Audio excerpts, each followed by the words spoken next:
Toni, it's a great pleasure having you today at the Data Innovation Summit. Thank you for being here, sharing your knowledge and taking the time for the interview. Thank you so much for inviting. It's a great pleasure. It's likewise. So maybe before we dive into the questions related to the presentation, you can give us a little bit of information about your background and area of expertise. Yeah, sure. My background is originally in mathematics and physics. But over the past 8 years, I've been more and more involved with marketing. So currently I'm running our marketing and web analytics at Kesko. So you were talking during your presentation about combining online and offline data and how important that is. So how can retailers actually ensure that online services work seamlessly with the physical experience? That's a great question. And everything needs to start from the consumer, the customer. And what is it that the customer wants from the online service, and how would the customer want the online service to support his or her purchases offline, so that the online services are not a burden, but rather they really help the customer in their busy lives. Yeah, true. So what is the main challenge here when we try to combine them? In our case, we are actually in a happy position in a way that we have a one identifier for connecting our customers both online and offline, which is our loyalty membership. And when we can use the same identifier across online and offline, we'll have the full visibility end to end. Now, if there is no such unique identifier available, then it requires much more innovation to start building the connection.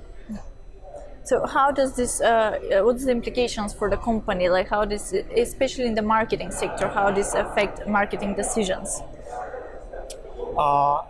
The key implication for marketing is that we can track the impact of our marketing activities. Even if they are purely online activities, we can track their performance and impact in the offline world. So we can, for instance, track whether a certain online campaign really generated the impact we wanted in the offline purchases. And you mentioned that like the ultimate result would actually be making customers' experience easier. But what are some other benefits for the customers? Well, let me use a case example for that. If someone is planning their, say, weekend grocery shopping, you might want to see some recipes online to get the inspiration of what you want to cook over the weekend. Now you will look for the recipes, and wouldn't it be nice to just add the ingredients of the recipes on a shopping list with one click? And then when the ingredients are on your shopping list, wouldn't it be nice just to do a one-click purchase of those items delivered to your home, so that it's completely your manual work is about getting the inspiration, selecting the recipes you wanna cook, and then everything else is pretty automated. Yeah, on a click away.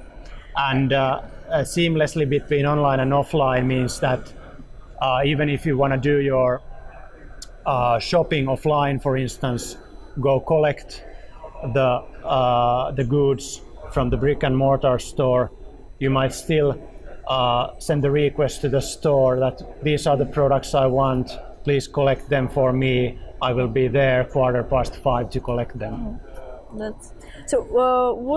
There are changes, of course, happening all the time, but what are the biggest trends that are coming for the next year and a half, let's say? We will be much more contextual. We will be able to deliver the customer the relevant value in terms of, say, product offerings or other inspiration. Well, it definitely is an exciting and challenging future in front of us. Thank you for contributing to the field and being here today. It was a pleasure talking to you. Thank you so much. My Enjoy pleasure. the rest of the event. Thank you. Yeah, thanks.